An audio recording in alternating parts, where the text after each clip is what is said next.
Sa likod bahay na lang natin ilibing si Totoy. Mamayang hapon ay maghuhukay na ako doon. Mas maganda na rin yun kasi mas madali natin siya madadalaw kung kailan natin gustuhin. Ano? Hindi na nga natin siya naibili ng mahal at magandang kabaong eh. Tapos pati paglilibingan niya hindi pa natin paghahandaan. Saka baka matakot nang dumalaw ang mga kamag-anak natin at kaibigan kapag nalaman nilang may nakalibing sa likod bahay. Anong klase pag-iisip ba meron ka, Romuel? Wala na talaga akong maisip eh. Kahit saang sementeryo ay hindi kakayanin ng pera natin dahil mahal ang bayad. Wala nang libre sa panahon ngayon. Doon ba sa gawing silangan? Hindi ba libre ang sementeryo doon? Dahil pag-aari naman yun ng gobyerno. Kayo na lang ni Jeffrey ang maghukay para hindi na gumastos. Oo nga eh. Kaya nanggaling na rin ako kahapon doon. Kaya lang, ang sabi ng namamahala doon, wala pa raw bakante. May tagapangalaga ang bawat puntod at hindi pwedeng basta-basta hukayin at palitan ng bagong ililibing. May 2 araw pa naman tayo bago ilibing si Totoy eh. Subukan pa nating maghanap muli.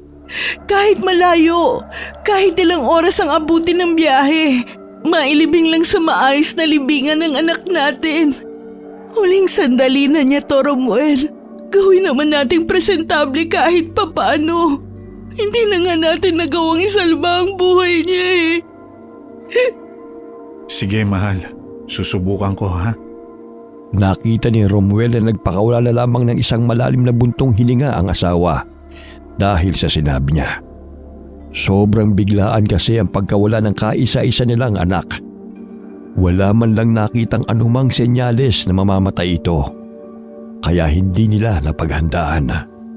Habang naglalaro ay nabago ang ulo nito, pero hindi naman masyadong dinamdam ng bata ang nangyari sa kanya. Hanggang sa bigla na lamang itong dumaing ng matinding sakit ng ulo. Nang dalhin nila sa ospital, ay hindi na ito umabot ng buhay. Ang sabi ng doktor, may namuong dugo sa ulo nito dahil sa pagkakabagok. Walang naihandang sapat na pera ang mag-asawa sa pagkamatay ng anak dahil parehas silang gipit na mga panahong yun. Natanggal sa pabrikang pinapasukan si Romuel at si Estela naman ay walang trabaho. Umi-extra lamang si Romuel sa construction. Kaya kahit papano'y naipagpapatuloy nila ang buhay. Samantala, habang ang mag-asawa'y nananahimik at hindi alam ang gagawin sa tabi ng kabaong ng anak, nakarinig sila ng pagkatok sa pintuan. Agad itong nilapitan ni Romuel at pinagbuksan. Bumungad ang kaibigan niyang si Jeffrey na may bitbit na 2 plastik. Masigla itong pumasok sa loob at inilapag sa ibabaw ng lamesa ang mga dala. O pre, ang dami niyan ah. Ano ba yung mga dala mo? Pagkain para sa mga darating mamaya na gusto makiramay. Magluto tayo mamaya ng sopas, tapos may tinapay rin dito. Hindi na ako bumili ng kape kasi marami pa naman yung binili ko kahapon. Pre, salamat ah. Hindi na namin kailangang gumastos pa ng ganyan. Ang dami mo nang itinulong sa amin. Nahihiya na kami sa'yo. Sus, wala yun. Maliit na bagay. Siya nga pala pre.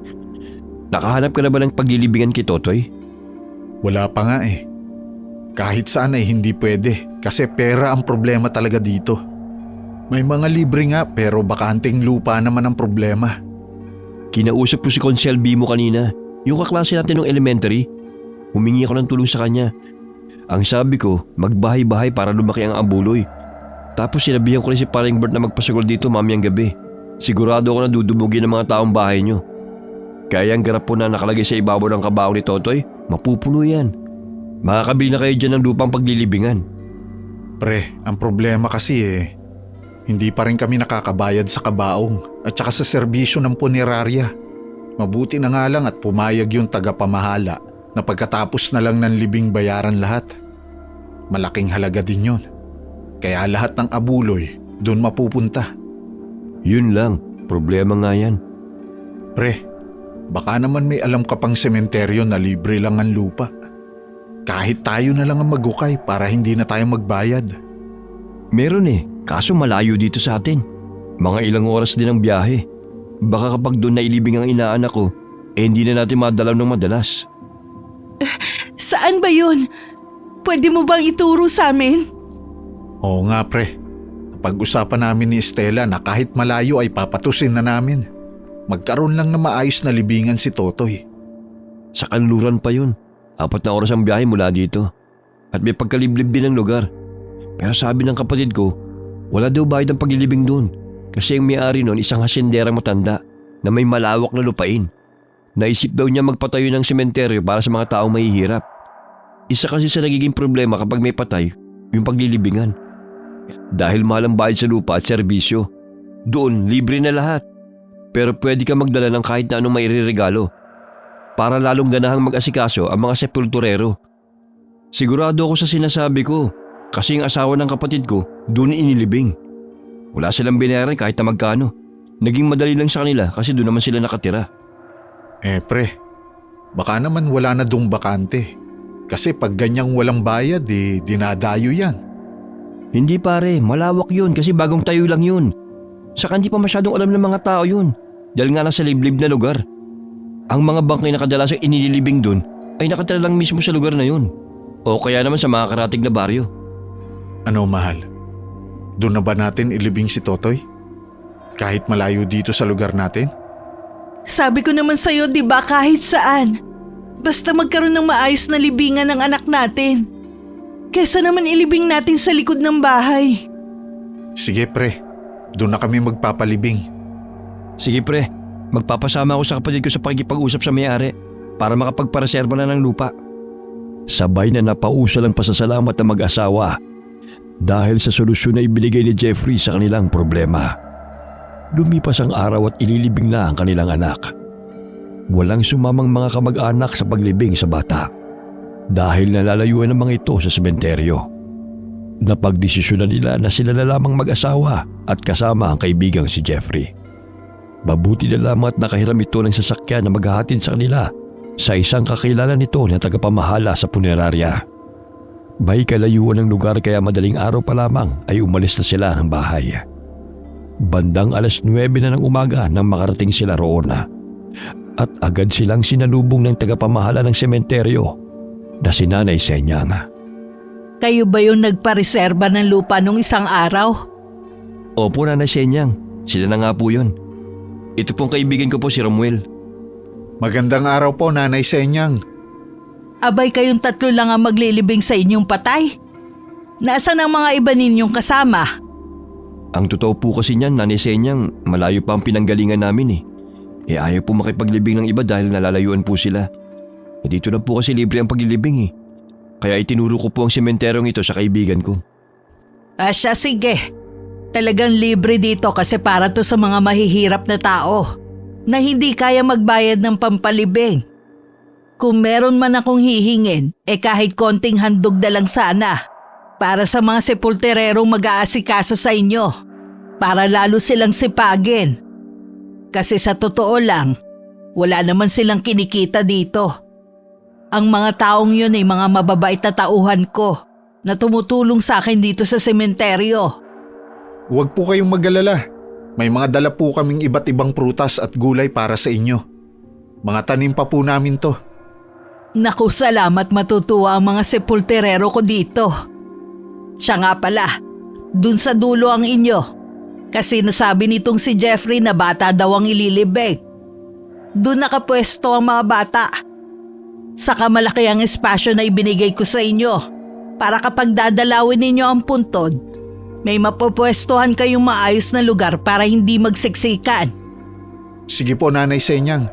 Maraming salamat po. O siya, sige na. Sasamahan ko na kayo doon. Sinamahan ni Nanay Senyang ang 3 sa paglilibing sa anak ni Romuel. Pagdating doon ay inilapag muna ang kabaong sa isang tabla para masulyapan ng mag-asawa ang kanilang anak sa huli nitong sandali. Bumuhos ang luha ng mga ito habang kinakausap ang bata sa huling pagkakataon. Pagkatapos ay tinakpan na ito at nagtulong-tulong ang mga sepulturerong nandoon sa pagbubuhat ng kabaong. Pagkatapos ay inilapag na nila ito sa isang crane bago dahan-dahang ibinaba sa hukay. Pagkatapos na matabunan ito ng lupa, ay kinuha ni Stella ang mga bulaklak para sa puntod ng anak. Nang akmang ilalapag na niya yun sa lupa, ay pinigilan ito ni Nanay Senyang sa pamamagitan ng paghawak sa braso nito. Iha, bawal ang sampagita dito. Pakitago na yan. Bakit naman po? Hindi po ba ito naman po talaga ang bulaklak na inaalay sa patay? Basta iha, bawal dito yan. Hindi ko pwedeng sabihin ng dahilan. Sige po, itatago ko na. Pasensya na po kayo. Hindi ko naman po kasi alam eh.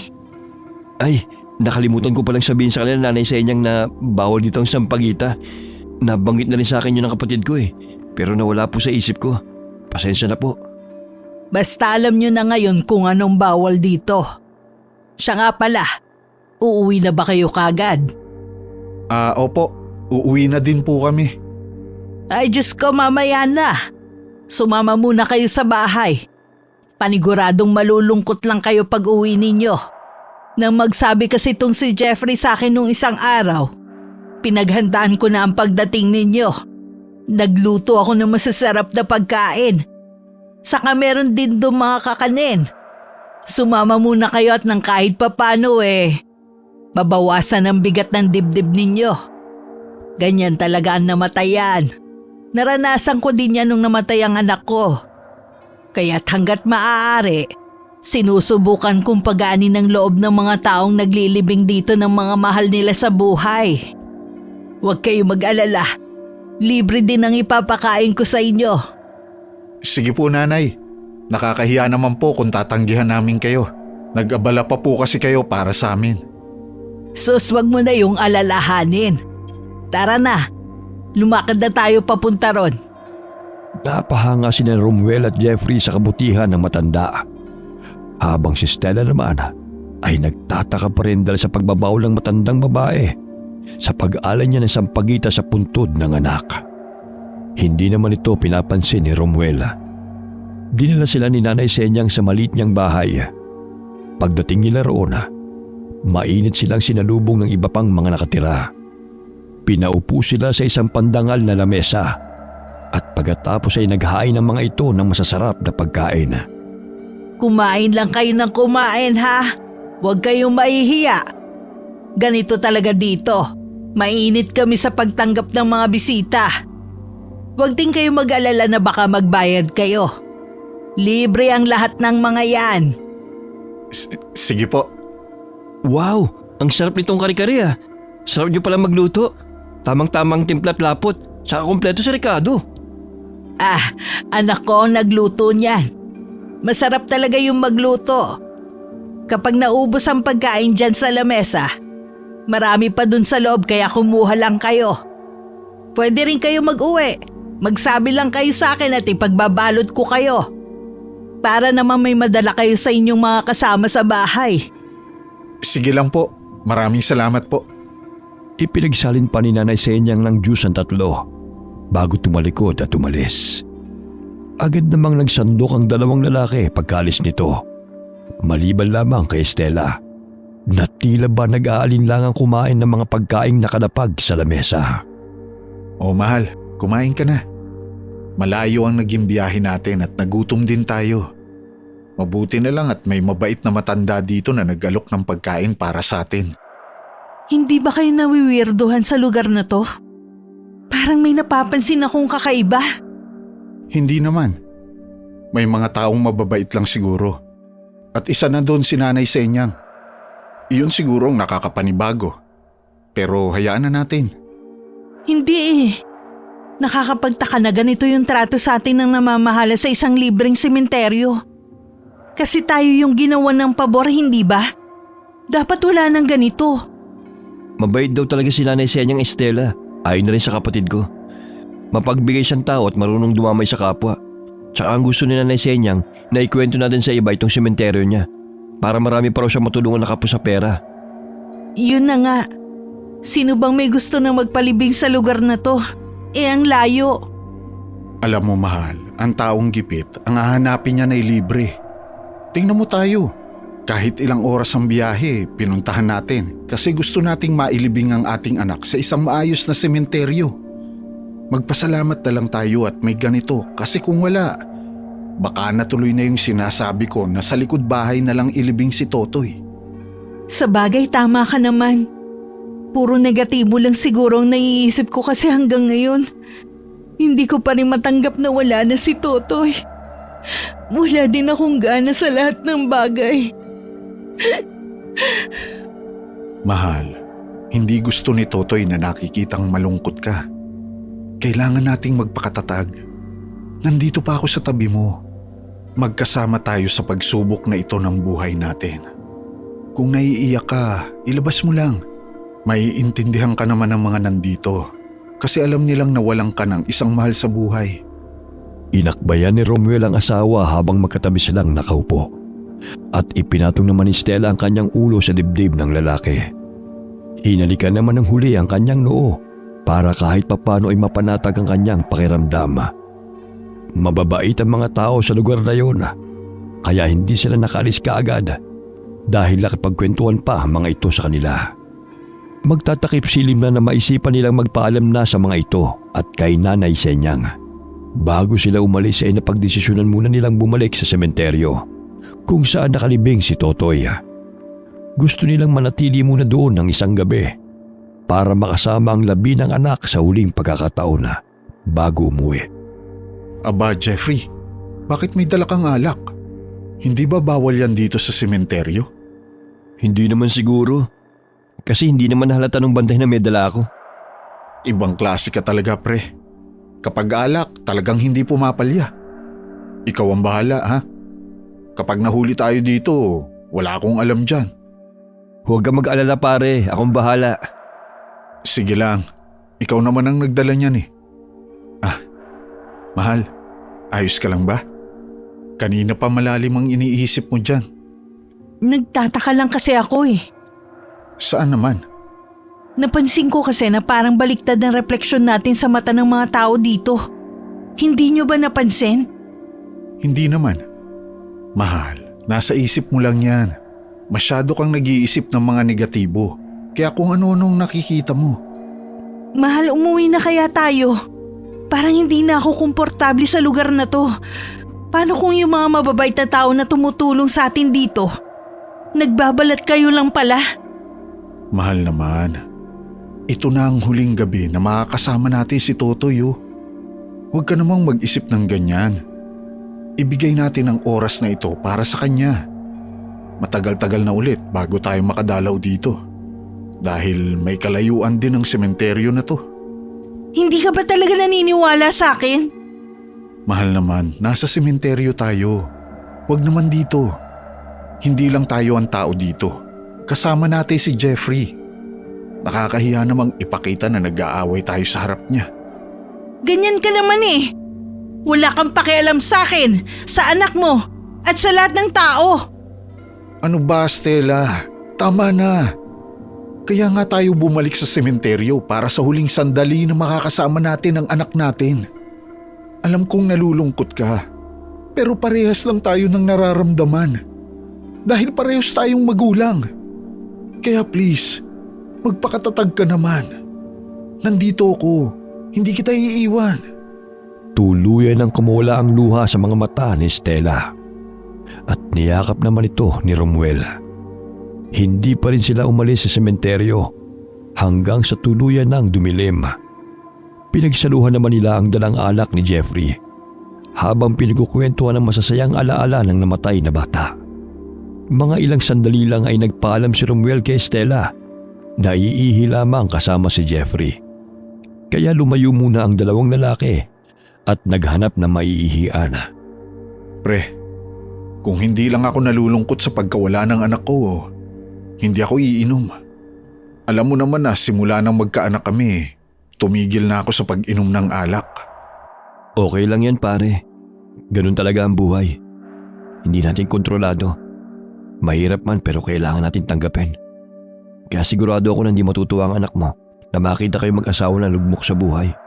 Kaya kailangan yung bumangon at magpakatatag. Sa bagay, tama ka.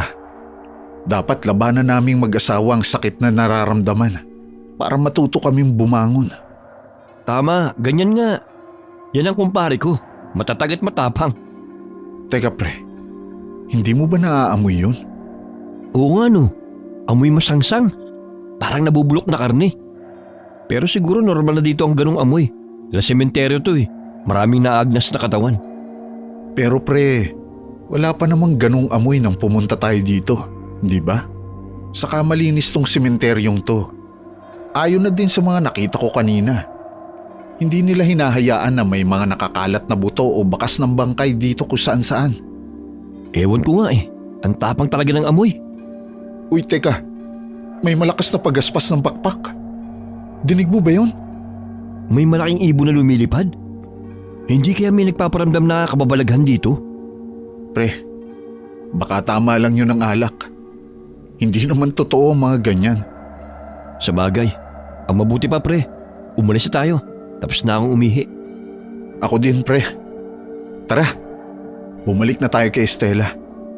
Narinig ng dalawang lalaki ang isang sigaw mula sa malayo nang akmang hahakbang na sila. Dahil sa takot na tono ng boses, agad silang nag-alala. Nakilala ni Romuel ang boses ng sumisigaw at ito ay si Stella. Binilisan nila ang paglalakad papunta kay Stella. Pero nang matanaw nila ito, tila wala namang kakaibang nangyayari. Pre, bakit parang wala naman nangyari? Bakit kaya parang hindi siya gumagalaw? Nakatayo lang siya dun at nakatingin sa malayo. Kaya nga eh. Kilala ko kasi ang asawa ko. Kapag sumigaw na siya, ibig sabihin may hindi magandang nangyayari. Pero wala namang anumang reaksyon sa mukha ni Stella.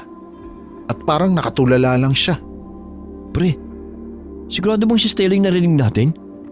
Baka mamaya, baka ibang babae pala yung nangangailangan ng tulong. Nakakaalarma yung pagsigaw niya eh. Pre naman, asawa ko yun. Malamang kilalang kilala ko ang boses nun. Sigurado ako na siya yung narinig natin na sumigaw. Pero bakit ganun?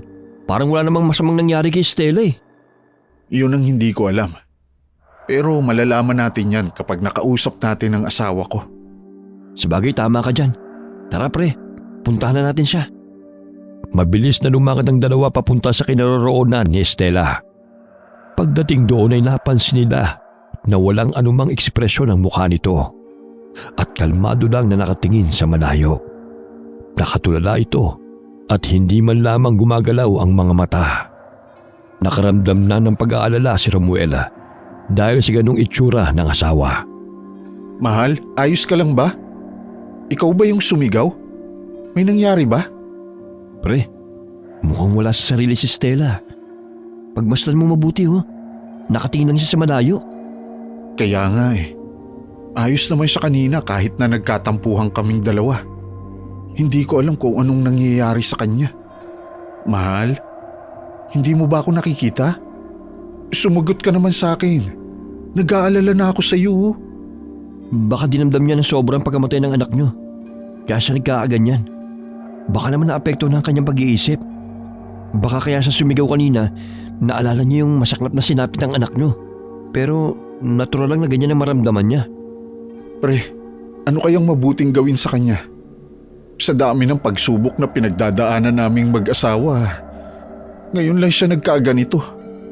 Hayaan na lang muna natin siya. Magiging okay din ang asawa mo. Wala nang ibang nagawa si Romuel kundi yakapin ang asawa dahil sa kalagayan nito. Labis ang kanyang pag-aalala ng mga oras na yon. Maya-maya pa ay biglang dumating si Nanay Senyaka at agad silang nilapitan. Oh, ano bang ginagawa niyo rito ng ganitong oras? Akala ko ba umuwi na kayo kanina pa? Napagdesisyonan po kasi namin na magpalipas muna ng gabi dito sa sementeryo sa tabi po ng puntod ng anak ni Romuel. Ito na lang po kasi ang huling gabi na makakasama namin ang labi ng aming anak. Dahil baka matagalan na din kami bago makadalaw dito. Kasi medyo may kalayuan din ito mula sa aming tinitirahan. Bakit mga amoy alak kayo? Uminom kayo ano? Kaunti lang po. Pampapawi lang po ng lungkot. Alam ko pong bawal yun dito sa sementeryo. Pasensya na po. Nalasing din ba itong babae ninyong kasama? Hindi naman po. Saka hindi naman po kami masyadong uminom. Isang bote lang kasi yung dala ni Jeffrey. Pero mukhang hindi ayos ang kalagayan niya. Hindi nga po namin siya makausap. Ay siya! Doon muna kayo sa bahay magpalipas ng gabi at malamig dito. Baka magkasakit pa kayo. Saka mukhang wala na sa sarili itong si... Anong pangalan nga ulit ito? Si Stella po. Yan, si Stella. Mukhang wala na siya sa sarili. Tayo na. Lumakad na tayo papunta sa aming bahay. Sumunod naman sina Romuel at Jeffrey kina Nanay Senyang at doon muna sila nagpalipas ng gabi. Si Stella ay buong magdamag na nakamulat ang mga mata at hindi man lamang natutulog. Kinakausap ito ni Romuel pero hindi man lang sumasagot. Kaya labis ang kanyang pag-aalala sa asawa. Iniisip na lamang niya na baka nabaliw na ito dahil sa sobrang pangungulila sa namatay na anak. Kinaumagahan, maaga silang gumising para umalis na sa lugar na yun. Abay, mamaya na kayo umalis. Mag-almusal muna kayo at mahirap bumiyahe ng walang laman ng tiyan. Maupo muna kayo sa mesa at nagluto ako ng masasarap na pagkain para sa inyo. Sige po, Nanay Senyang. Hindi naman po kami tatanggi. Maraming salamat po sa kabutihan ninyo. Wala yon. Maliit na bagay lang to. Bakit ba kasi kayo nagmamadali? Nag-aalala na po kasi ako sa asawa ko dahil kagabi pa po siya hindi makausap. Bala ko po sana ay ipatingin na siya sa espesyalista dahil baka mamaya naapektuhan na ang isip niya dahil sa sobrang kalungkutan. Hindi ko nga po alam kung paano makakakuha ng pera para dito. Pero baka kapag hindi ko ginawa ng paraan, tuluyang mabaliw ang asawa ko. Ano ka ba? Normal lang yan sa kanya dahil namatayan siya ng anak. Ganyan din ang naramdaman ko nung namatay ang aking panganay. Abay, ilang araw ako nung hindi kumakain at lumalabas ng bahay. Pero napaglabanan ko. Dadalhin mo pa siya sa espesyalista? Peperahan lang kayo ng mga taong yan. Tapos reresetahan ng maraming gamot na makakasama pa sa kalusugan. Kaya nga dito kayo nagpalibing ng anak ninyo, di ba? Kasi wala kayong pera. Tapos ngayon, binabalak mong gumastos para lang sa isang bagay na kaya namang solusyonan. Saan kayo kukuha ng pera para doon? Tama po kayo. Wala nga po kaming pera. Pero natutuliro na po ako. Ano po kayang mabuting gawin sa kanya, Nanay Senyang? Sobra na po ako nag-aalala sa asawa ko eh. Baka mamaya maapektuhan na din ang pag-iisip ko dahil sa nakikita ko sa kanya. Parehas po kasi kaming nawalan ng anak eh. Kahit ako, hindi ko pa rin matanggap. Kaya mahina pa rin ang dibdib ko sa panahon ngayon. Iwan mo siya dito. Ano po? Kasi malapit to sa simenteryo. Mas lalo siyang malulungkot kapag umuwi siya sa inyo. Dahil hindi niya mapupuntahan kaagad ang inyong anak kapag gusto niya. Magagastosan pa kayo ng pera dahil sa mahal ng pamasahe. Ilang beses din akong namatayan ng mahal sa buhay. At ilang beses ko din natutunan kung paano bumangon at lumaban. Habang nandito siya, palalakasin ko ang kanyang loob. At isasama ko din siya sa mga gawain na nakakalibang sa kanya. Puntahan mo na lang siya dito sa isang araw. O kung kailan mo gusto. Ipapangako ko sa'yo na magiging mabuti ang asawa mo rito. Talaga po? Tutulungan mo ang asawa ko na makabangon? Oo naman. Pero ikaw magtrabaho ka. Nakikita ko naman na kaya mo pa. Kaya magpatuloy ka lang sa buhay. Kapag maayos na ang iyong asawa, babalik na ulit sa normal ang inyong buhay. Malay mo, magkaroon ulit kayo ng anak. Magiging daan yon para maging isang pamilya ulit kayo. Maraming salamat po, Nanay Senyang. Napakalaki po ng naitulong ninyo sa amin. Mula sa libreng libingan na ibinigay ninyo para sa anak namin. Tapos ngayon, tutulungan ninyong makabangon ang aking asawa sa lungkot na kanyang nararamdaman. Napakabuti ninyo pong tao. Ipinapangako ko po na balang araw ay makakabawi din po ako sa inyo. Hindi mo na kailangan bumawi. Tumutulong lang ako ng kusa at bukal sa loob.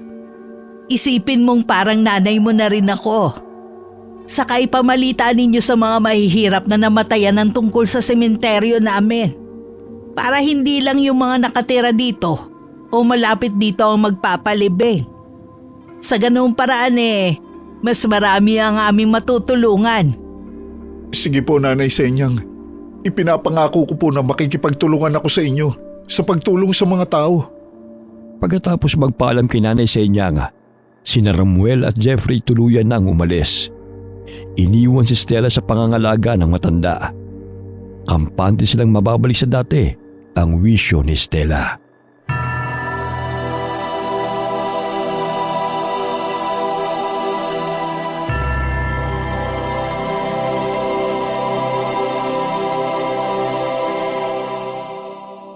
Dalawang araw ang lumipas. Dahil hindi na kinaya ni Romuel na wala ang kanyang asawa, nagpunta siya kina Nanay Senyang kasama si Jeffrey para sunduin na si Stella. Oh, kayo pala Romuel. Jeffrey, kumusta na kayo? Maayos naman po kami. Si Stella po. Nasaan po siya? Si Stella? Bakit nyo hinahanap sa akin si Stella? Hindi po ba iniwan po namin siya sa inyo? Nagpaalam si Stella sa akin kahapon pa. Nauuwi na daw sa bahay ninyo.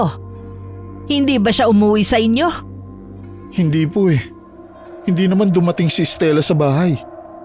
Nako, hindi ko na alam yon. Baka kung saan siya pumunta. Pre, baka hindi pa talaga maayos si Stella. Sabi kasi nila kapag nawawala daw sa katino ng isang tao ay naglalakad to nang wala sa loob. Baka ganun ang nangyari sa kanya. Nung umalis po si Stella, okay na po ba talaga siya? Nakakausap naman siya. Pero hindi ko lang alam sa loob niya kung talagang maayos na siya. Pero matindi kasi ang pagpupumilit niya sa akin na uuwi na sa inyo. Kaya hinayaan ko na. Diyos ko, baka kung saan siya pumunta. Sige po, Nanay Senyang. Hahanapin na lang po namin siya sa mga lugar na posibleng puntahan niya. Gusto ninyo tulungan ko na kayo sa paghahanap? Hindi na po. Maaabala pa po kayo. Maraming salamat na lang po. Pasensya na kayo ha. Hindi ko siya pinigilan kaya nangyari sa kanya ang ganon. Dapat hindi ko siya pinabayaan Wala po kayong kasalanan. Talagang mangyayari ang ganon dahil sa kalagayan ng isip niya. O siya, lumakad na kayo. At nang masimulan na ninyo ang paghahanap sa kanya. Buong maghapon ang ginugol ni Romuel at Jeffrey sa paghahanap kay Stella. Pero ni Anino ay wala silang nakita. Inabot na sila ng hapon sa pagsuyod sa lugar na yon. Hanggang sa naisipan nila na pumunta ulit sa sementeryo at nagbabaka sakali na doon nila makita si Stella. Habang naglalakad ay nabangga sila ng isang binata na may iba't ibang klase ng kwintas na nakasabit sa leeg. Inakala ni Romuel na mandurukot ito dahil sa itsura. Madungi sa mukha nito at maraming tato sa braso. Ang binatang ito ay si Jimmy, na apo ng isang manggagamot at dating mangkukulam. Ano ka ba? Hindi ka nag-iingat sa paglalakad. Huwag mo sabihin na isang mandurukot ka na kahit sa ganitong klase ng lugar ay naghahanap ng mananakawan ng pera. Pasensya na po. Hindi ko po sinasadya. Saka, hindi ko alam ang sinasabi niyo magnanakaw ako. Hindi po ako mandurukot. Sana naman nag-iingat ka sa kilos mo. Maghapon na nga kami pagod na pagod sa paglalakad. Tapos babanggain mo pa kami na akala mo kung sino ka. Pre, kalma lang. Mas bata sa atin yan. Huwag ka na makipag-away. Ikaw ang matanda, ikaw na magpakumbaba. Atoy, pasensya ka na sa kumpare ko ha. Mainit ang ulo nito ngayon. Ano pong ginagawa niyo sa lugar na ito? At saka, bakit po kayo nagpapaabot ng hapon dito? May hinahanap lang kaming tao. O sige na, mauna na kami ha. Ikaw, mag-ingat ka rin. Sandali lang po. Umalis na po kayo sa lugar na to. Hindi po kayo dapat nandito. Dahil masasama ang mga nakatira dito. Anong pinagsasabi mo? Sisiraan mo pa ang mga nakatira dito. Ikaw nga dyan ang mukhang masamang damo. Maniwala po kayo. Marami pong aswang sa lugar na ito. Kapag nakita nila kayo, baka mawala din po kayo sa sarili nyo, kagaya ng ibang taong pumunta rito. Nag-iimbento ka ba ng kwento? Nung isang araw pa kami nang galing dito, pero wala naman kaming nalaman na ganyan. Sa'yo lang namin yan narinig. Huwag ka nga magpabibo. Hindi na ako natutuwa. Pre, tama na. Ang mabuti pa, umalis na tayo rito. Tara na, hayaan mo na siya. Eto ang 20 pesos. Yan lang ang makukuha mo sa amin. Sa susunod, umayos ka sa paglalakad ha. Mabuti at napagpasensyahan ka pa namin. Hindi ko po kailangan yan. Gusto ko lang po kayong paalalahanan na may nangyayaring iba sa lugar na ito. Delikado kayo rito. Hindi ka pa rin talaga titigil? Pre, hayaan na natin siya magsalita. Toy, ano bang ibig mo sabihin? Marami pong nakatira dito na kung tawagin ay balbal. Sila po yung mga uri ng aswang na kumakain ng mga patay na tao. Ang target po nila, yung mga bagong libing. Kaya nga po nagpatayo sila ng sementeryo para madali sila makakuha ng mga bangkay. Pinapalitan po nila ng puno ng saging ang bangkay na kinukuha nila sa mga puntod. Toy, hindi aswang ang may-ari ng sementeryo dito, kundi mga mabubuting tao na kagaya ni Nanay Senyang. Anong balbal yung sinasabi mo? Nag-iimbento ka ba ng kwento? Pero totoo po ang sinasabi ko. Kung gusto niyo pong mapatunayan, subukan po natin buksan ang isa sa mga puntod at malalaman yung totoo ang sinasabi ko. Sige, subukan natin buksan ang puntod ng aking anak. At kapag napatunayan namin na mali yung sinasabi mo, titigilan mo ng pagsasabi ng mga kung ano-ano ha? Sige po, payag po ako. Kumuha sila ng mga pala at kalaykay para hukayin ang puntod ng anak ni Romuel. Pagkatapos na mahukay ito, ay pinagtulungan nilang iangat ang kabaong, saka inalapag sa lupa. Buksan mo! Kayo na po magbukas para kayo na po mismo makatuklas na totoo yung sinasabi ko. Sige, bubuksan ko na. Ay, ano ba yan? Ang baho! Nasaan ang puno ng saging dyan? Niloloko mo kami. Bangkay ng anak ko ang laman ng kabaong at hindi ang puno ng saging na sinasabi mo. Wala kang respeto sa patay. Ano? Puno ng saging po ang nakikita ko at hindi bangkay. Kaya siguro magkaiba tayo ng nakikita dahil wala po kayong pangontra sa inyong katawan. Anong sinasabi mo? Bangkay ng anak ko ang nasa kabaong. Tigilan mo ng pagsasabi ng mga kahangalan. Walang maniniwala sa iyo. At baka mamaya idemanda ka pa dahil sa paninira mo sa mga taong nakatira dito. At saka hindi mo nire-respeto ang mga patay. Pero hindi po ako nagsisinungaling. Ang totoo po niyan, nililinlang lang kayo ni... Naputo lang sasabihin ni Jimmy dahil sa mga yabag na nadinig nila. Papalapit yun sa kanilang kinaroroonan. Paglingon nila, naroon na si Nanay Senyang. Nagtataka at nasaksihan ang kanilang pagtatalo. Anong nangyayari dito? Bakit hinukay niyo yung patay? Dahil po sa batang to, kung ano-ano ang sinasabi. May mga aswang daw po sa lugar ninyo na kumakain ng patay na katawan ng tao. Ikaw na namang bata ka. Nung isang araw ka papasulpot-sulpot dito sa sementeryo Hindi kaya dito ka humihitit ng pinagbabawal na gamot? Aba, idadamay mo pa tong sementeryo sa pagiging adik mo. Hindi po ako adik at alam ko ang totoo tungkol sa inyo. Nakabata ka ba ngayong araw Kaya mo ba inutusan ng 2 to na hukayin ng patay? Dahil sa kahangalan mo? Kinukuha niyo mga bangkay at pinapalitan ng puno ng saging. Huwag na kayo magmangmangan pa. Kayo ang pinuno ng mga aswang sa lugar na ito. Ano pinagsasabi mo? Lumayas ka na nga dito! Layas! Hoy! Ilabas na ninyo ang batang to at gumagawa lang siya ng gulo dito. Nag-iiskandalo! Habang pinagmamasdan ni Romuel ang pagkaladkad ng mga kasama ni Nanay Senyang kay Jimmy palabas ng sementeryo, ibinabalik naman niya ang takip ng kabaong. Nakatakip ang ilong ng mga kasama niya dahil sa mabahong amoy ng bangkay. Yung batang yon apo ng mangkukulam. Rebelde sa mga magulang, kaya kung ano-ano ang ginagawa. Madalas siyang tumambay dito sa sementeryo. Kung ano ang kanyang sinasabi, huwag niyo nalang pakinggan. Dahil baka sabog lang ang kanyang utak. Bata pa lang kasi marunong nang gumamit ng droga. Masyadong pariwara ang buhay. Kaya nga po parang sirang plaka na nagsasabi ng kung ano-ano. Pinagbibintangan pa ang mga nakatira dito na masasamang damo daw. Siya ang masamang damo dahil sinisiraan niya ang mga taga rito. Siya nga pala, hindi niyo pa din ba nahahanap si Stella? Hindi pa rin po Umuwi na kayo at malapit ng dumilim. O kaya'y makitulog na lang kayo sa aming bahay at bukas ipagpatuloy ang paghahanap. Sige po, makikitulog na lang po kami sa inyo ngayong gabi. Salamat po ulit. Oo, mabuti pa nga. Bukas nyo na lang ipagpatuloy ang paghahanap. Nagpalipas sila ng gabi sa bahay ni Nanay Senyang. 11:00 na ng gabi, ngunit hindi makatulog si Romuel dahil sa pagkawala ng asawa. Napagpasahan niyang lumabas para magpahangin. Umupo siya sa ilalim ng puno malapit sa bahay ni Nanay Senyang at nagsindi ng sigarilyo. Maya-maya nakita niya si Nanay Senyang na lumabas ng bahay. Tinawag niya ito, ngunit tila hindi siya narinig ng matanda. Sinundan niya si Nanay Senyang at nakita niyang huminto ito sa isang sagingan.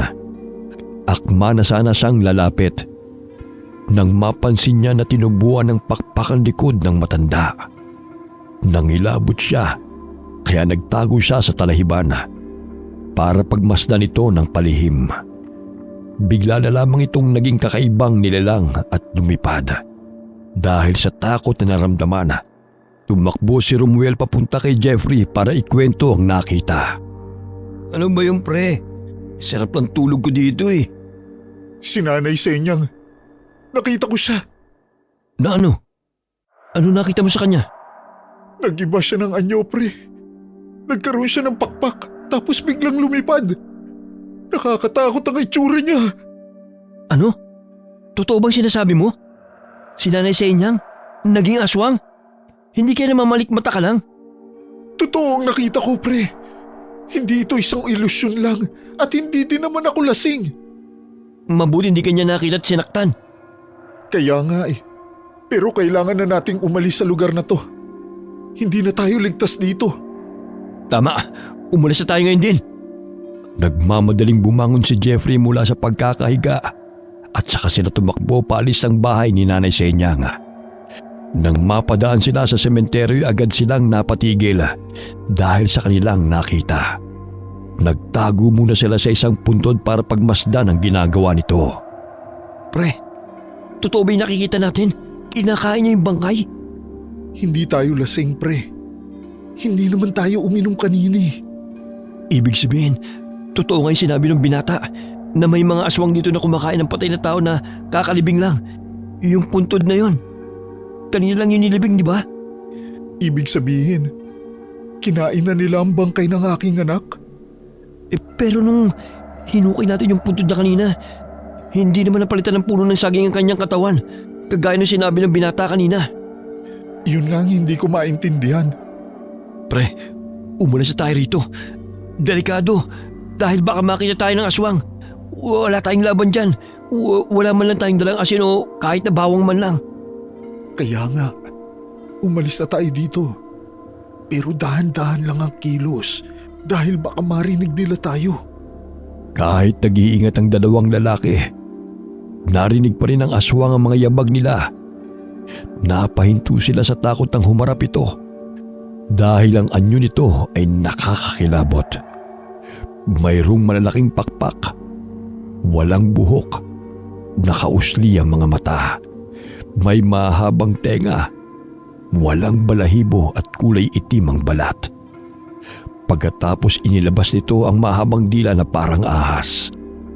Dahil sa sobrang takot, tumakbo si Romuel at iniwan si Jeffrey na tulala sa tabi ng nilalang. Nakita ng huli na tinapik at tinitigan ng aswang si Jeffrey. Susugod na sana si Romuel nang lapitan din siya nito. Naghanap siya ng pamukpok at akmang ihahampas niya na yun nang bigla itong sumigaw dahil sa palasong tumama sa katawan nito. Nasunog ito at naging abo.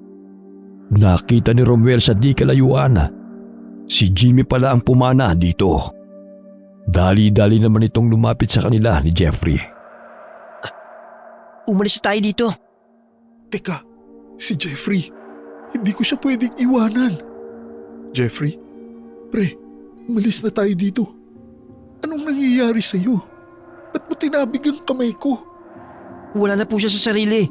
Namanipula na po ng aswang ang kanyang isip. Pre naman, makinig ka sa akin. Ako to si Romuel, ang matalik mong kaibigan. Umalis na tayo. Wala na po tayong magagawa sa kanya sa ngayon. Kailangan siyang gamutin para bumalik siya sa sarili niya. Makiramdam po kayo mabuti. May mga yabag na papalapit sa atin. Dumadami na sila. Kailangan natin maging alisto. Ito po, gamitin niyo itong isang pananadala ko bilang armas laban sa mga balbal. May mutya ng sampagita yan at yun lang ang pangontrang nakakapatay sa kanila. Hindi ako marunong gumamit ng pana. Ganun po ba? Ito na lang po ang sa inyo. Katas ng sampagita yan. Iwisik mo sa bawat aswang na lalapit sa inyo.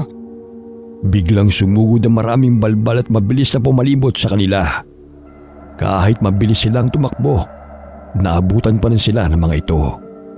Agad na inihanda ni Jimmy ang kanyang pana at sunod-sunod na inasinta ang bawat sumusugod sa kanya. Ang bawat tamaan na aswang ng palaso ay nagre-resulta ng mabilis na pagbagsak ng mga ito. Iniinda nila ang sugat na gawa ng palaso. Nasusunog ang katawan ng aswang dahil sa mutya ng sampagita. Tinutupok hanggang sa tuluyang maging abo. Samantala, nanginginig naman ang mga kamay ni Romuel habang mabilis niyang iwiniwisik ang katas ng sampagita sa mga papalapit na balbal. Pero tinatagan niya ang loob at pilit na nakipaglaban sa mga ito. Isang balbal naman ang mabilis na sumugod kay Jimmy. Inilabas nito ang mahaba at matutulis na dila. Naging maagap si Jimmy. Nakailag siya at agad na pinana ang bibig ng aswang. Muntik na ring tamaan si Romuel ang dila ng isang balbal ng punteryensya. Pero mabilis na kumilos si Jimmy. Pinana niya ang halimaw bago pa man ito makalapit kay Romuel. Sa loob ng ilang minuto, naubos na nila ang lahat ng mga aswang na umatake sa kanila. Napahiga sila sa lupa dahil sa matinding pagod. Pagkatapos naalala ni Romuel si Jeffrey, pero wala na ito sa kanyang huling kinaroroonan. Si Jeffrey, nawawala. Nalingat tayo. Saan naman kaya siya pumunta? Sa sobrang abala natin sa pakikipaglaban, hindi na natin namalayang kinuha si Jeffrey ng isang balbal. Saan siya dinala ng aswang? Saan natin siya hahanapin? Hindi ko alam kung saan ang eksaktong lugar na pinagtataguan nila ng mga tao. Pero ginagawa nila yon para maburang bakas ang ginawa nila sa bangkay. Ano bang nangyari sa kaibigan ko? Anong ginawa sa kanya ng aswang? May sumpa ang tapik ng mga balbal. Nawala siya sa sarili dahil doon. Ganun ang nangyayari kapag ang isang tao nakita ang aswang na kinakain ng bangkay. Binubura nila ang alaala at katinuan nito sa pamamagitan ng pagtapik. Mawawalan sila ng alaala at pagkatapos kukunin na sila ng aswang para itago at gawing katulad nila.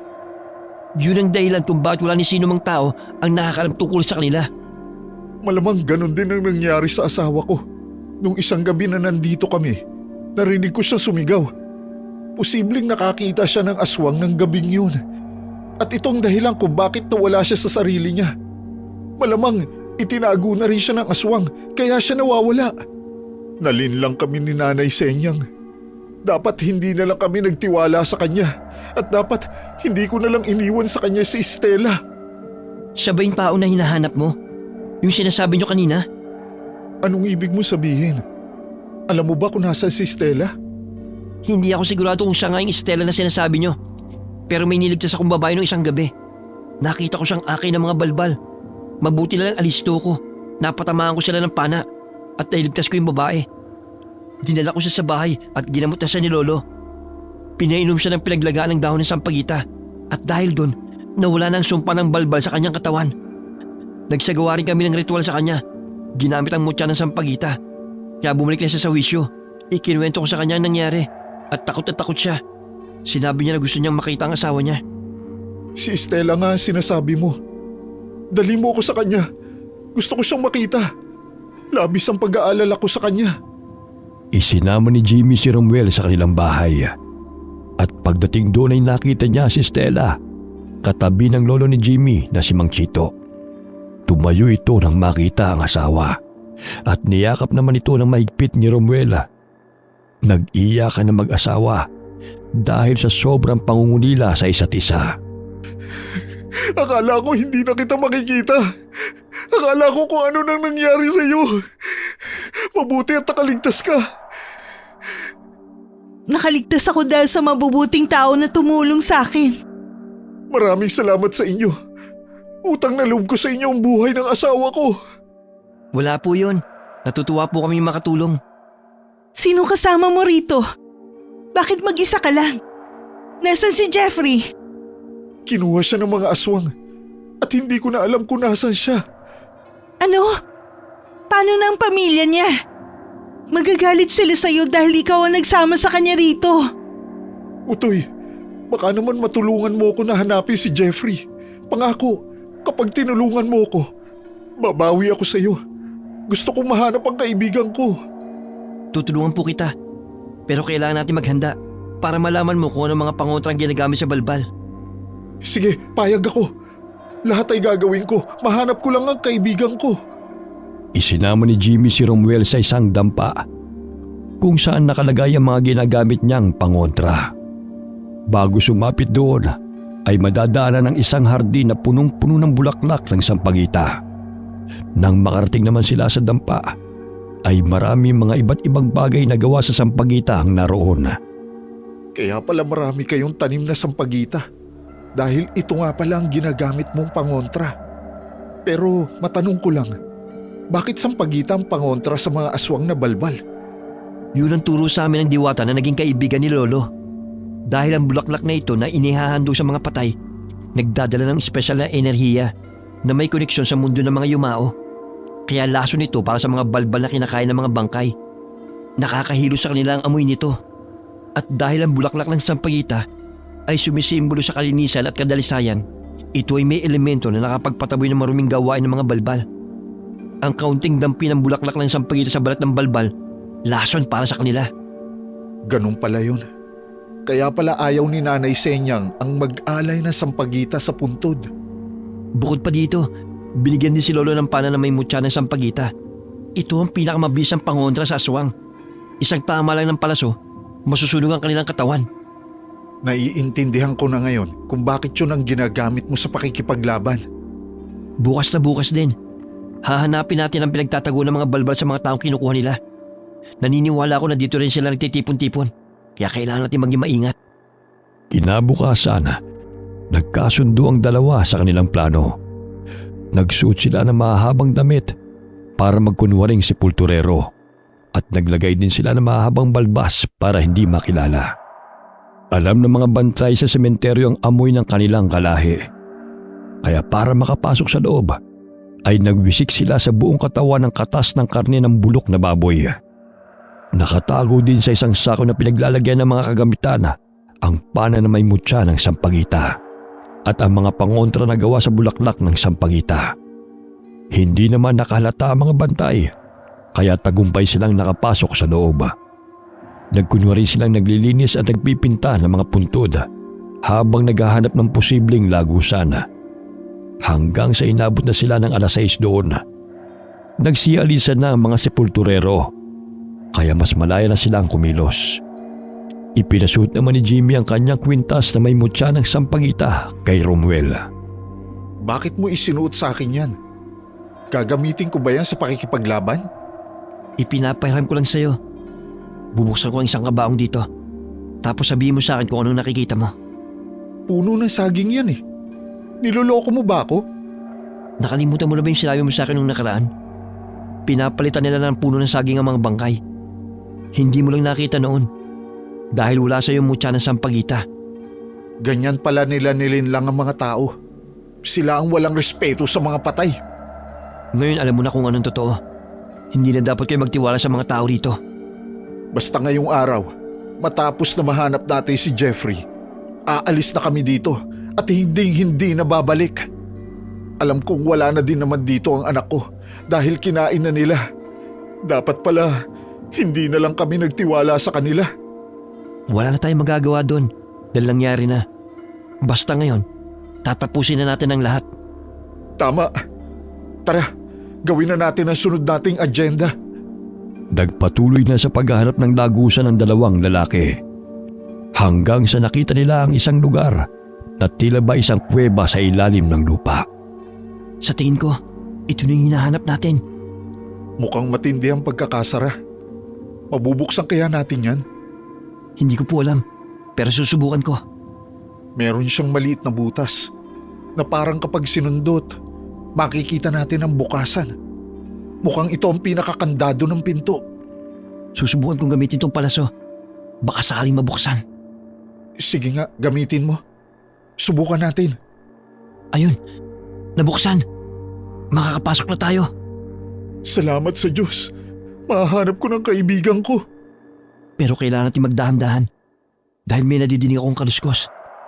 Kailangan nating talasan ang ating pakiramdam. Hindi tayo basta-basta susugod. Kailangan natin pag-ingatan na mabuti ang ating galaw. Huwag kang mag-alala. Handa ako para dyan. Dahan-dahang binuksan ni na Romuel at Jimmy ang mabigat na pinto papunta sa lagusan. Isang masikip at madilim na pasilyo ang bumungad sa kanila. Buti na lamang ay may dala silang flashlight at inilawan nito ang kanilang dinadaanan habang naglalakad. Patuloy silang naglakad hanggang sa maaninag nila ang isang lumang pintuan sa dulo. May mga bantay na nakaharang dito, mga aswang na balbal.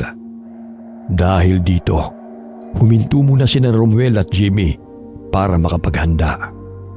Inilabas nila ang kanilang mga pangontra at pana. Pagkatapos humanap sila ng magandang pwestong may makakapal na damo para doon magtago. Mula sa kanilang pinagtataguan, isa-isa na lang pinana ang mga aswang. Ang lahat ng tinatamaan ay nagiging abo. Nang matiyak nilang wala nang natitirang bantay, saka lamang sila lumapit sa pintuan at sumilip sa butas doon. Tama ka. Dito nga sila nagtitipon. Napakaraming aswang sa loob. Anong gagawin natin? Kaya ba natin silang labanan? Parang ayoko nang tumuloy. Natatakot ako. Kuya, buhay na matalik mong kaibigan ang nakasalalay dito.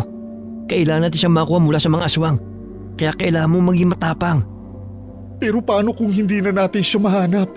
Dahil naging isa na pala siya sa kanila at nagpapalit na siya ng anyo katulad nila. Makikita pa ba natin siya kung ganun ang nangyari? Huwag mo munang pangunahan ng mga bagay-bagay, kuya. Kailangan natin subukan. Hindi natin malalaman kung hindi natin susubukan. Bago tayo pumunta rito, dapat alam na natin ang ganitong posibilidad. Nang sa ganun, alam natin kung paano natin haharapin. Anong gagawin natin? May alam ka bang paraan? Hindi ako sanay sa ganitong pakikipaglaban at hindi ako kasing lakas mo pagdating sa paghawak ng pana. Kuya, may alam akong paraan. Hindi lang naman pana ang dala kong pangontra, hindi ba? Pangunahan mo at susunod ako sa iyo. Sige kuya, akong bahala. Ihanda mo lang ang pana. Napakahigpit ang pagkakakandado ng pinto, pero pinilit ni Romuel at Jimmy na buksan ito. Pinagpupupukpok nila ang kandado gamit ang matigas na bato hanggang sa tuluyang masira. Pagbukas nila ng pinto, sabay-sabay na napatingin sa kanila ang mga aswang sa loob. Agad na inihanda ni Romuel ang kanyang pana. Inilagay ang isang palaso sa busog at itinutok ito sa isang aswang na malapit sa kanya. Nang tamahan niya ang aswang matapos panain, ay nangisa ito at tuluyang namatay. Dahil doon nagkagulo ang mga aswang sa loob. Sunod-sunod na nagpaulan ng palaso si Romuel sa mga aswang na nagtatangkang lumapit sa kanya. Samantala, inilabas ni Jimmy ang isang garpon mula sa kanyang bag. Puno ng pinulbos na sampagita. Kumuha siya ng isang dakot ng pulbos at isinaboy sa paligid. Umiikot pa siya para maikalat ang pulbos sa hangin. Ang bawat aswang na nakasinghot ng pulbos ay nahihirapang huminga. Nawawalan ng lakas at bumabagsak. Pinapana naman ni Romuel ang mga ito para tuluyang maglaho.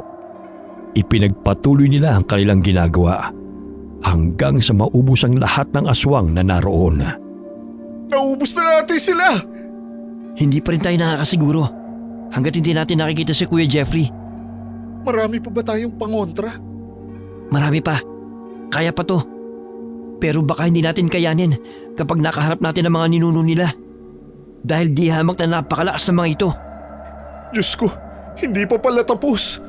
Akala ko mahahanap na natin ang kaibigan ko at sa wakas ay makakaalis na dito. Ipagpapatuloy natin ang paghahanap hanggat wala pang ibang balbal na nakakita sa atin. Tumayo si na Romuel at Jimmy mula sa kanilang kinauupuan at nagsimulang maglakad. Maingat nilang tinitignan ang kanilang paligid, bawat sulok at anino, habang hinahanap si Jeffrey. Habang naglalakad sila sa isang madilim na pasilyo, bigla nilang narinig ang mabilis at galit na paghakbang ng isang aswang na tila naghahanap. Mabilis na hinila ni Jimmy si Romuel sa isang sulok. Nagtago sila sa likod ng isang malaking bato. Pinagmasdan nila ang aswang mula sa kanilang pinagtataguan. Hindi nito nakita ang dalawa, kaya't umalis na ito. Nang matiyak nilang wala na ito, saka lamang nakahinga ng maluwag ang dalawa. Bakit kailangan nating magtago? Pwede naman nating panain na lang yun. Mas malaking katawan niya kumpara sa pangkaraniwang balbal. Ibig sabihin, siya ay isa sa mga pinuno nila. Magaling silang umilag at makipaglaban. Kaya wala tayong laban kung nagkataon. Masasayang lang sa isang kagaya niya ang mga dala nating pangontra. Yun naman pala ang palatandaan eh. Mas malaki ang katawan. Ang mga aswang na yon, pinaniniwala na daang taon ang nabubuhay at napapanatili ang mahaba nilang buhay dahil ang kinakain nila mga patay na bata. Naiintindihan ko na. Kaya naman pala tuwang-tuwa si Nanay Senyang nang malaman na maglilibing kami ng bata sa kanyang sementeryo. Ganun na nga. Isang kayamanan para sa kanila ang magkaroon ng patay na bata sa sementeryo. Yun din bang dahilan kung bakit mas malakas sila at mas magaling makipaglaban? Sa haba ng taon na nabubuhay sila sa mundo, alam na nila kung paano mag-isip at gumalaw ang tao. Talagang nakikisalamuha sila sa mga kagaya natin. Dahil dito, alam na nila kung paano makipaglaban ng mga tao sa kanila. At yun ang mahirap na labanan kapag nakaharap na natin sila. Ganun pala yun.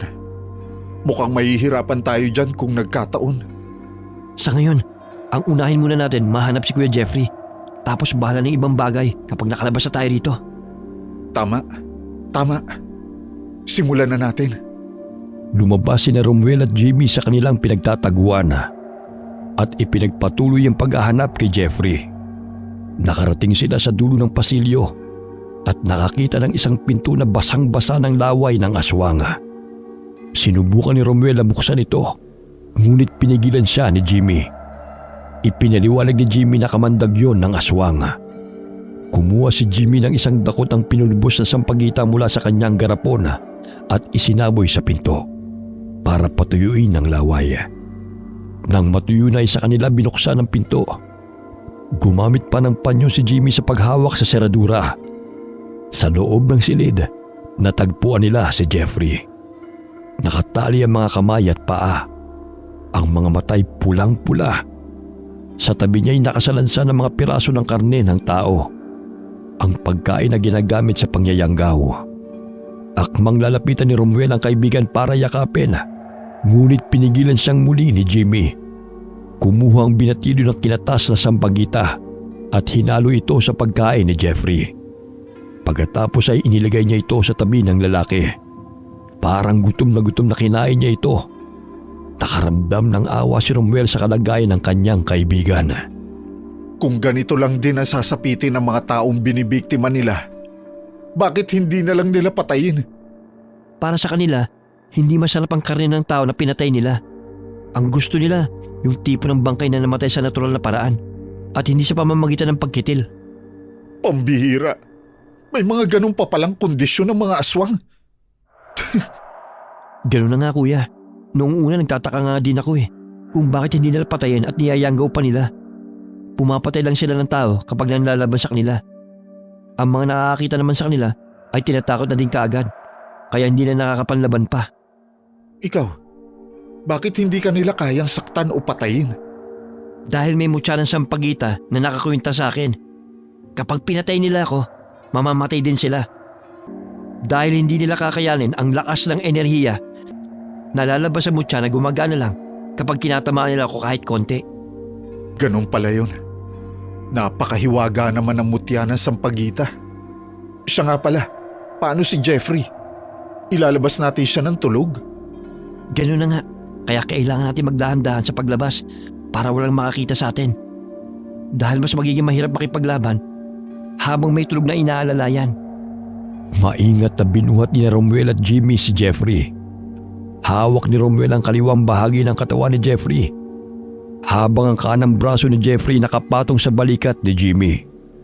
Si Romuel ay patuloy na sumusuri sa paligid, sumusulyap sa likuran at sa mga gilid upang matiyak ang kanilang kaligtasan. Samantala, si Jimmy nakatuon ng paningin sa lupa, pinagmamasdan ang bawat hakbang nila upang maiwasan ang anumang ingay na maaaring makaakit ng mga balbal. Bigla nilang narinig ang pagaspas ng pakpak ng isang aswang na papalapit sa kanila. Mabilis silang naghanap ng mapagtataguan at mula doon ay sumilip sila. Nakita nila ang isang balbal, ngunit pagkaraan ng ilang sandali, umalis din ito. Nakahinga sila ng maluwag. Ngunit bago pa man nila mayakbang ang kanilang mga paa, isang balbal ang biglang sumulpot sa kanilang harapan. Nakalabas ang dila nito at nanilisik ang mga mata. Sinubukan nilang tumakbo, ngunit huli na. Napalibutan na sila ng napakaraming aswang. Jimmy, anong gagawin natin? Ang dami nila. Baka hindi natin sila kayaning labanan. Gumawa na lang kaya tayo ng paraan para makatakas. Hindi tayo makakatakas sa kanila. Kapag tinangka natin tumakas, susundan lang nila tayo at wala din tayong ibang magagawa kundi ang lumaban sa kanila. Sasapat pa ba yung mga dala nating pangontra? Kuya, hindi tayo susuko. Kaya gagawa tayo ng paraan para sumampat ito. Eh si Jeffrey, paano? Ganito kuya, habang ginugulo ko sila, gawan mo ng paraan para makaalis kayong dalawa at makalabas sa lugar na ito. Ako nang bahala makipaglaban sa kanila. Hindi pwede yun. Hindi kita iiwan dito. Basta kuya, gawin mo na yung sinasabi ko sa'yo. Basta ipinapangako ko sa'yo, lalabas ako dito ng buhay. Wala nang nagawa si Romuel kundi ang sumang-ayon kay Jimmy. Dali-dali namang inihanda ni Jimmy ang kanyang mga gamit, ang garapon ng pinulbos na sampagita at ang pana na may mutya. Agad niyang isinaboy ang pulbos sa paligid upang magkagulo ang mga balbal. Samantala, sinamantala ni Romuel at Jeffrey ang pagkakataon upang makatakas. Habang abala ang mga kalaban sa epekto ng pulbos, maingat na naghanap ng daan si Romuel. Nilulusutan ng madilim na mga pasilyo. Nang makita niya ang liwanag, nakahinga siya ng maluwag dahil alam niyang malapit na sila sa kaligtasan. Ngunit isang malaking balbal ang humarang sa kanila. Noon niya lamang naalala na naiwan pala niya ang kanyang pangontra kay Jimmy. Inilabas nito ang mahabang dila, kaya napapikit at napatras si Romuel. Ngunit bigla siyang nakarinig ng hiyaw at nakita niya si Mang Chito na binobomba ng katas ng sampagita ang balbal. Pagkatapos ginamit ni Mang Chito ang kanyang espada at pinaghahampas ang nilalang, habang patuloy na binobomba ito ng katas ng sampagita. Ipinagpatuloy niya ito hanggang sa matumba at mamatay ang aswang. Manchito, buti dumating po kayo. Nasaan ang apo ko? Naiwanan po siyang nakikipaglaban sa loob. Pasensya na po. Hindi ko po nasamahan ang apo ninyo. Makikisuyo na lang po ako kay Jeffrey. Babalikan ko po siya. Kaya yun ang apo ko. Magtiwala ka sa kanya. Sanay siya sa pakikipaglaban. Naniniwala ako na makakabalik siya ng buhay. Pero Mang Chito, sobrang dami po niyang kalaban. Baka hindi po siya makaligtas. Ano ka ba, iho? Mas kilala ko ang apo ko. Abangan mo na lang ang pagbalik niya. Sige po. Nag-aalala lang po ako sa kanya. Mga ilang sandali pa'y may narinig silang yabag ng isang taong papalapit sa kanila. Paglingon nila ay nakita nila si Jimmy. Buhay na buhay dahil nakaligtas ito sa pagkipaglaban. Sa sobrang tuwa ni Romuel ay nabitiwan niya si Jeffrey at agad na sumalubong sa binata. Nakaligtas ka, Jimmy! Sabi ko naman sa iyo kuya kayang-kaya ko to. Mabuti na lang. Nakokonsensya din ako at iniwan kita dun. Ayos lang ako kuya. Di mo ako kailangang alalahanin. Oh, Lolo, nandito pala kayo. Sumunod ako dito para tulungan kayo. Meron din akong naimbento sa data na makakatulong sa ating lahat. Sabi ko na nga may pinaplano ka, Lo. Ang mabuti pa ay magmadali na tayo. May gagawin ako bago tayo lumabas. Nagmamadaling lumakad ang tatlong lalaki habang pinagtutulungan ni Romuel at Jimmy ang pag-akay kay Jeffrey. Nang makarating sila sa gitnang bahagi ng sementeryo, ay may inilagay si Mang Chito sa lupa. Manchito, ano yan? Paputok? Pero may mutya ito ng sampagita. Humingi ako ng isa pang mutya sa diwata para ilagay dito. Tiyak ako na ang maraming balbal ay dito nagtitipon. Kapag sumabog ito, lahat sila ay masusunog. Paano kung masabugan din tayo niyan? Kasi nandito tayo. Hindi mangyayari yun dahil may oras ito. Kaya nga bilisan na natin lumabas dito. Magtiwala na lang tayo kay Lolo. Alam niya ang gagawin niya. Tayo na. Umalis na tayo. Narinig nila ang mabibigat na yabag ng mga balbal na papalapit habang naglalakad pa lamang sila. Dali-dali silang tumakbo upang maiwasan ang mga ito. Isang balbal ang humarang at ipinakita ang dila nito. Pinomba ito ni Mang Chito ng katas ng sampagita. Pagkatapos nagpatuloy sila sa pagtakbo hanggang sa makalabas ng sementeryo. Naroon na ang tricycle ni Mang Chito sa labas at isinakay sila na matanda. Mabilis na nagmaneho si Mang Chito. Ilang minuto matapos nilang makalayo sa sementeryo, narinig nilang isang malakas na pagsabog. Sabay-sabay silang nagpasalamat dahil nakaligtas sila. Ay, sa wakas, nakalaya na din sa mga aswang na yun. Maraming salamat po sa tulong ninyo, Manchito. Walang anuman yon. Ang problema na lamang ay itong kaibigan ninyo. Kailangan gamutin dahil nayanggaw ng mga balbal. Gagaling pa po kaya siya? Gagawin kong lahat para gumaling siya. Pagkatapos ay makakabalik na kayo sa inyo. Salamat po talaga. Jimmy, nagpapasalamat din ako sa iyo ng sobra-sobra. Iniligtas mo ang buhay ng asawa ko. At humihingi din ako ng tawad kung inaway kita noon. Hindi ko alam na ikaw pala ang totoong mapagkakatiwalaan at hindi si Nanay Senyang. Hayaan mo na yun, kuya. Kalimutan mo na yun. Ang mahalaga, nakaligtas na kayo dito.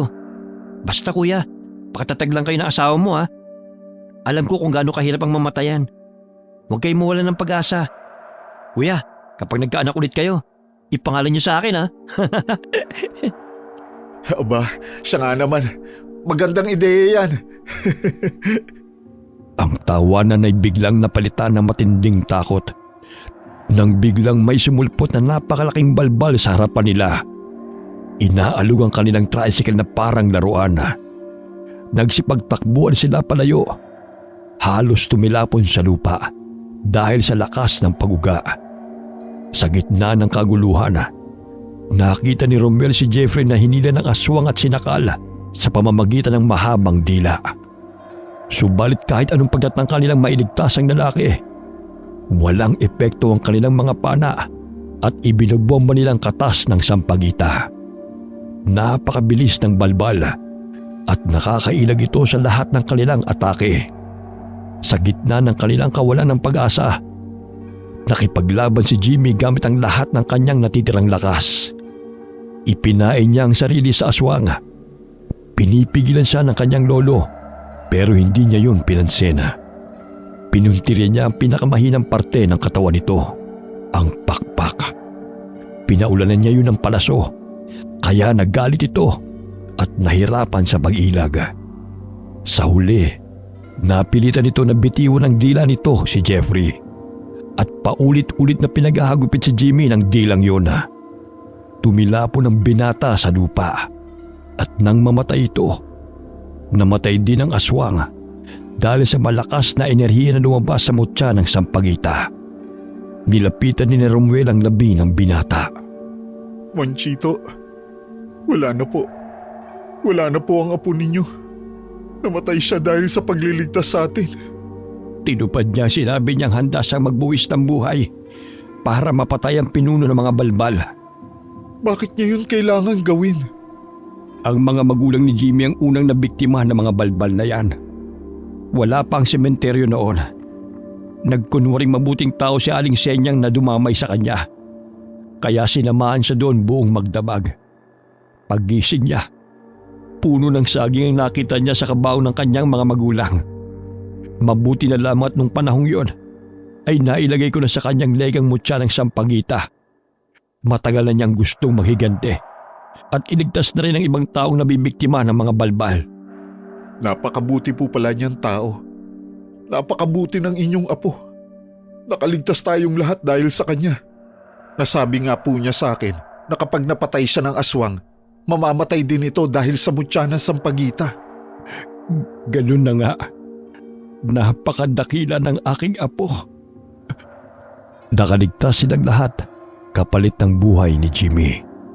Sinamahan ni Romuel si Mang Chito sa pagluluksa sa binata hanggang sa may libing ito. Si Jeffrey naman ay ginamot ng matanda hanggang sa ito'y tuluyang gumaling sa pagkakayanggaw. Ang katas ng sampagita ang nakapagpatanggal sa yanggaw ng aswang kay Jeffrey at humingi rin sila ng gabay sa diwatang nagbigay ng mutya. Nang bumalik ito sa wisyo, ay umuwi na sila at bumalik na sa normal ang kanilang buhay. Pinilit na nilabanan ng mag-asawang Romuel at Estela ang kalungkutan sa pagkawala ng kanilang anak. Hanggang sa sumapit ang kaarawan nito at ipinagdiwang nila yon sa kanilang bahay. Wala tuloy tayong madadalaw na puntod dahil sa mga balbal na yon. Hayaan niyo na po yun. Ang mahalaga, nakaraos na po tayo sa mga pagsubok na dumaan sa atin. Dahil sa mga aswang. Teka, kanina ka pa kumakain dyan ah. Tirhan mo naman ang handa ang anak natin. Pakiramdam ko kasi lagi akong gutom ngayon eh. Huwag mo sabihin na... Ano ba yan? Susurpresahin pa sana kita. Pero mukhang mahusay ka ng kumilatis ngayon. Oo, buntis ako. Talaga? Totoo ba yan? Oo, buntis ako. Isang pamilya na ulit tayo. Nagtatatalon si Romuel dahil sa sobrang tuwa. Bigla siyang napaluhod at napadasal at nagpasalamat sa Poong May Kapal dahil biniyayaan sila ng panibagong anak.